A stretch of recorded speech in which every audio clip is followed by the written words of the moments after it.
Hello everyone, I'm Jim Lewis, founder of Model Train Technology. Today we have an update to an existing product, which is the Precision Detector Nano.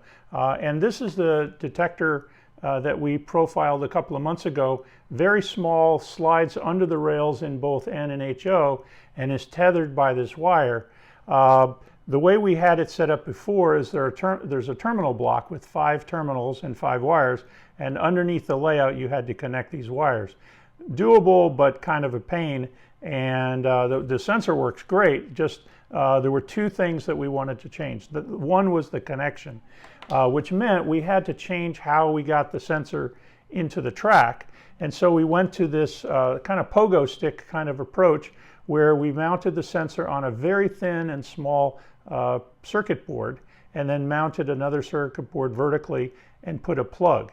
And so these drop into a hole either in your N scale or HO layout. And because of the size and the profile, you can hide them pretty well inside between the ties. And we'll show you that in a minute. So everything else is pretty much the same power cord that we use for all of our precision detectors, 2 reds for power and the yellow for signal. So that operates the same way.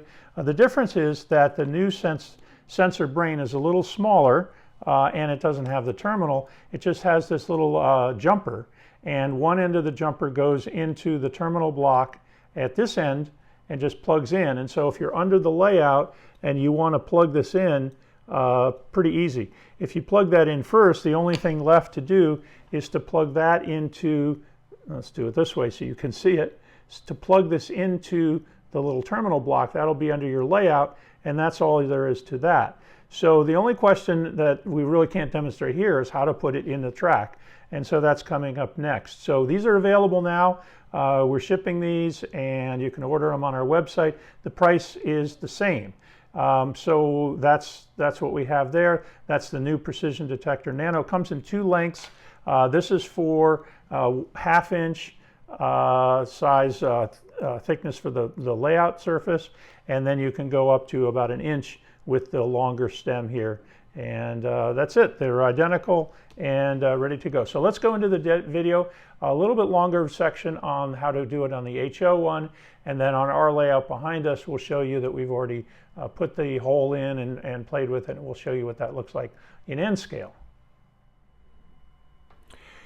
We have 2 of the Nano Sensors here. As I mentioned before, there are 2 different sizes. One is about 3/4 of an inch from the solder point down to the connector, and this one's about 1.5 inches. So I have 2 blocks here, sample blocks here. This is 3/4 inch and this is 1/2 inch. So probably what you're going to want to do in the 3/4 inch or a little bit longer, maybe you have foam and a little bit of the track, this is going to be the right size, because then you're going to need a little bit of space to get your fingers in there to connect the cable, and it'll hang down about 1/2 inch, 3/4 of an inch, depending on where you sit it on the track. Okay, in the 1/2 inch version, use the shorter stub, and we're using the 9/16 hole drill bit, and it fits in nicely. And as you can see, there's just a little bit of room there, perfect. And here's the cable that goes in there. It just plugs in, and that's all there is to it. So it's pretty simple. If you need to remove it, the plug will come out, and you can push this up through the layout and take it out. So that's the new profile of the Nano Sensors. Now what we're going to do is, I'm using my gate crossing. I took the parts off and moved them to another demo. So I thought I'd reuse this board, and we just have 2 parallel HO tracks here. In the past, I had the side of the track sensors located right here to catch both the tracks. The gates came down.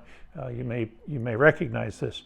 What I'm going to do here is, on this tie, I'm going to cut part of the tie square, and then I'm going to drill that 9/16 hole down through and put this in here.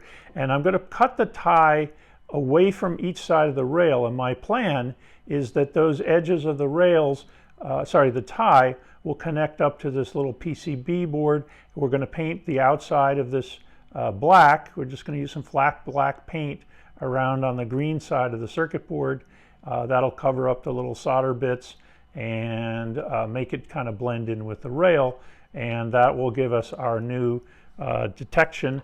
This is not infrared. Most infrared sensors are either reflective or there's a transmitter and receiver. This uses what's called a proximity detector, and it measures the distance.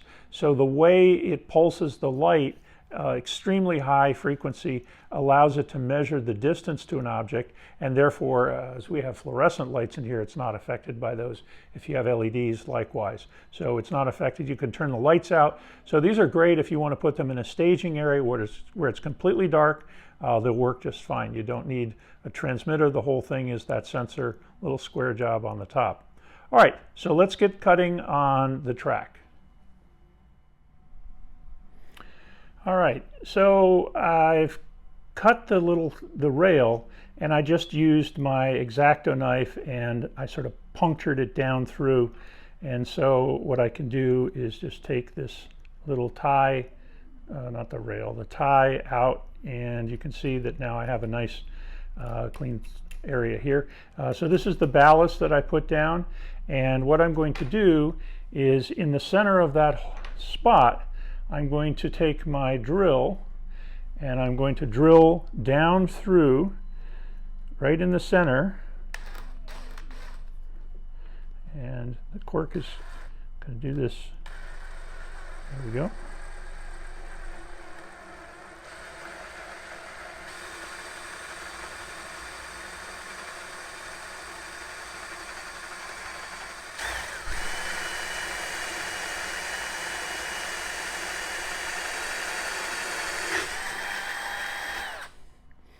Okay, so I'm going to take the unit and just dump this sawdust. So now we have a nice clean hole, and I have just a round rasp file, and I'm just going to clean the edges of that up a little bit and make sure there's nothing underneath. And so now, with any luck, I should be able to just insert the nano sensor down into the hole. And there it is, and it just sits nice and flush with my ballast. And what I'm going to do next is paint this. I'm going to actually take it out so I can use under the microscope or the goggles. I can paint this black, and we'll show you what that looks like next. All right, I took a minute to paint with a black primer, actually, the outside. It tends to stick better to the PCB board, but just any flat black paint will do. And I'm going to insert this down into the hole, and it almost magically disappears. That's kind of what we want. So it's very unobtrusive, and it's a little bit loose. And what I do is I use something called gem tack. And it looks and behaves kind of like white glue, but it's stickier and a little bit rubbery. And so what I would do is put a little dab of glue on each of the tabs on these sides and glue that down just like that. Now we don't have to for this demonstration. Let's look underneath, and you can see that, there we go. You can see that let's get a little piece of sawdust out of there. You can see the plug is quite available, and what we'll do is we'll take the connector, and it doesn't matter, the way we've done it is it doesn't matter which way you plug it in, it will work. So we plug in this end, and I'm going to just run it up through this hole that we had available, and there we go. And the glue would keep it in place, but we're going to just sort of align it like that. Now here is the nano sensor brain. We've updated this case a little bit, but it's pretty much the same. The way this works, always, so that right here, I don't know if you can see it, this is the power side of this. There are two reds and a yellow. This is the same as all of the precision detectors. They use the same connector now. And the two reds go to the power module, which I have off camera. And let's back up just a little bit here. And so the routine is always, so this is a 4 connector and this is a 5 connector. 5 connector won't plug into the 4 connector side. You can't make a mistake. So we recommend, highly recommend, that you plug in the 5 connector side first, which is the right side. Always do the right thing first. So this is the right side. And then you can connect in the power side. And there we go. And that's good. The wires will hold it up. And I'm going to just turn the power on. And we know that it's working when we get the 4 flashes. And so I'm going to just run my hand across. And there we go. We have installed our first nano sensor. This doesn't have any magnets or anything. It's pretty simple. You can double stick tape it under the layout, use Velcro, rubber bands, whatever works for you. And so that's it. Now there's the push button. That the functions haven't changed except with one addition. So with the push button in the past, you could tell the sensor, right now it's on immediate mode. So I'm going to press the button 5 times, 1, 2, 3, 4, 5, and it will respond to me. There we go. Oh, I'm sorry, that's not right. I should have done 6. 1, 2, 3, 4, 5. I put it in inverse mode by mistake. Okay, so we're back to, now 6 is 5-second delay. 1, 2, 3, 4, 5, 6. And it flashes, good. So now when I run my hand over and take it away, the delay will stay on for 5 seconds and then it'll go off, okay? Now, based on some conversations with several customers, they said, well, I have a situation where I want the train to come and trip it. Now, in this scenario where my hand is over it, the sensor will stay tripped as long as my hand is over it. The timer starts once I take my hand away. So 4, 5, there we go, it's off. What he wanted it to do is to go off after the 5 seconds, even if I had it still tripped. And he and several others called this one shot. So the way to set up one shot, you got to keep track of the button pushes, but it's 12 button pushes. 1, 2, 3, 4, 5, 6, 7, 8, 9, 10, 11, 12.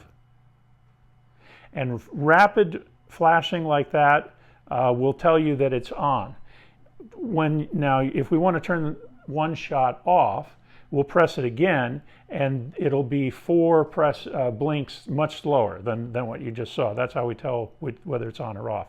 Okay, now I'm going to run my hand across. It's going to go off. It's going to trip. I'm going to keep my hand there. And after 5 seconds, it disables. So there's a reason for that. There's several scenarios. Let's say that we set this for 30 seconds. You could connect the nano sensor to a relay, and our precision detector relay, and as the train came across and tripped this, it could kill the power to the track. So the train would stop. It would stop for, let's say, 30 seconds. Right now we only have it for 5 seconds. The train would stop for whatever time amount you set, and then it would release it and go on. And the only way it can be tripped again is if it's released. So if you have a long train and it keeps going by, it stops, and then it goes on, and the next train comes along, would stop and trip it, and so forth. So that's the one-shot mode versus the immediate mode. All right, so let's turn the one shot off. 1, 2, 3, 4, 5, 6, 8, 9, 10, 11, 12. So it's 6 flashes and quite a bit slower than on. So I know it's off, and so we still have it on the 5-second time. So as long as my hand's there, it will stay on. I'm going to take my hand away, and that's when the counter starts. Okay, so that's the new nano sensor. There are no terminals, there's no wires. The first version we had, you slide it under the track from the side. It's okay, but we weren't completely satisfied that we could hide the sensor and make it look nice. And so we also had to have somebody solder all those wires. And it was very possible to misconnect the wires, which would destroy the sensor. So this is just a lot cleaner and easier method using the connectors. So that's the new Nano Sensor single, and in about a week the Nano Sensor dual, which tells directions, will come out, and we'll do a short video clip on that. Most of you are aware that the detectors that we make were originally designed for the signal controllers, so block signals, dwarf controllers. Then we came out with the smart switch for turning turnouts, both coil, slow motion, and servos. But a lot of people kind of miss the fact that we have this what we call a CTC panel. And the goal here, one customer that we're working with most recently has a whole staging yard that's kind of under the layout and not visible. And so what he's doing is going to put the Nano Sensor, the new one, in each of the staging yards. I think there are 10 or 12 of those. And what he wants on the panel, which could be 20 feet away, is a light indicator. And so this, in addition to connecting the output, the signal wire to a signal controller and a bell and a gate, you can also connect it to our CTC panel. It powers 4 outputs. And the original design was to make it so that you could use 2 color LEDs, a single LED that would show either green or red. And what we have, and so that's what this is. We have the first 3 connected to that. But if you want 2 LEDs, you can connect them and just switch the polarity. And so what happens is when you trigger the output, the light changes. So I'm going to change it. So that's the one with using 2 LEDs. But what this does is just simply switches polarity. So we're going to disconnect it. We'll connect it to terminal 1 here. This is just the signal from the detector. We'll put it in there, right there, and screw it down. Okay, and so now, the CTC panel comes with these 4 bicolor LEDs, and you can connect wires to them and string them out wherever you like. But here's the effect. So when the train is in the siding or someplace where you can't see, this can indicate both trip the block signal controller, but also trip this little panel controller. And because there's resistance in the wire, and typically the control panel will be some distance away, you can adjust the brightness or the power necessary to make all the lights at the panel as bright as you want. So that's pretty cool. That's the CTC panel, and it can work simultaneously. So you just connect another yellow signal wire, the same one that goes to your signal controller, maybe the block signal. You can also duplicate it out on the panel. Now there's another way to do it with our precision detector double pole, double throw relay, but that's 1 at a time. Whereas this CTC panel, you can do 4 at a time. All right, so we thought throw that in there in the middle of our Nano Precision Detector discussion.